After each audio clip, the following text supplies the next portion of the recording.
Panginoon. Nasa-start ang Bible sa upuan. Narinig ninyo na noong unay, inutos ng mga tao, huwag kang papatay. Ang sino mang makamatay ay mananagot sa hukuman.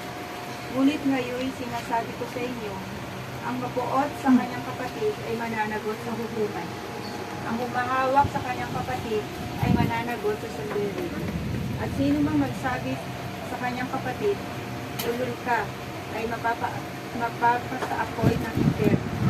Kaya kung naghahandog ka sa Diyos at maalala mo na may sama ng loob sa iyo, ang kapatid mo, iiwan mo muna ang iyong handog sa harap ng tambana at makipagsundo ka sa kanya. Saka ka magbalik at maghandog sa Diyos.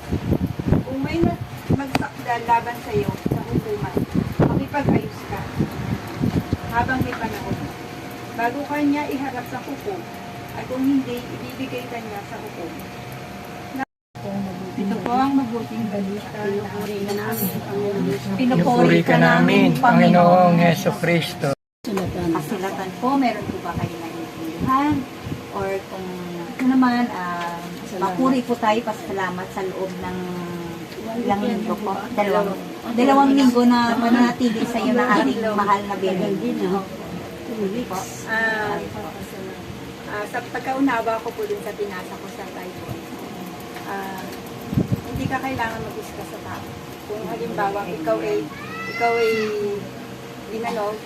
binigyan ng sama ng loob, kailangan maluwag mo rin siyang patawarin. Amen. Kaya, nagpapasalamat po ako sa 3 linggong pinirin sa amin ni Mama Nene. Aminin ko po, mamimiss ko yung mag-dorosa sa amin. Gabi-gabi. Kaya lagi po ako nakapost. Kasi talagang inaano ko po si Mama Nene na natapos siya. Dorosa rin. Amen. Thank you, Lord. Kapedya, yung kanyang puso niya. At ang nakasumidi. Huminga siya paggabi. Iniuutos sa mga tao, huwag kang papatay. Ang sino mang makamatay ay mananagot sa hukuman. Kung paano tayo magagalit nang hindi tayo magkakasala. Dahil lahat na kahit si Lord may kagalit kasi na dahil may mga gumagawa ng hindi tama, ng hindi maganda.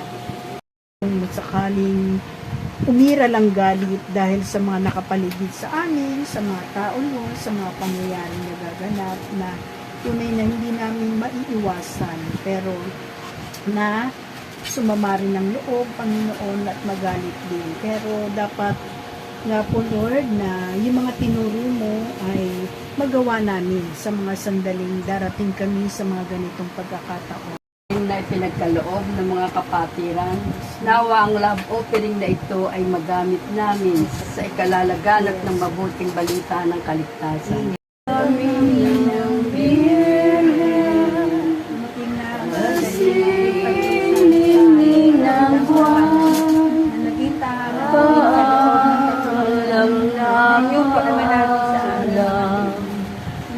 Hindi kayo kasi sa pagpapalala ng udyok na yung pagmamahal. Dapat yung makikita sa amin kahit na sumansal.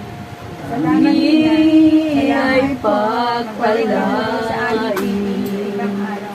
Birhen mo sa iyong pagpanao, baunin mo ang pagmamahal.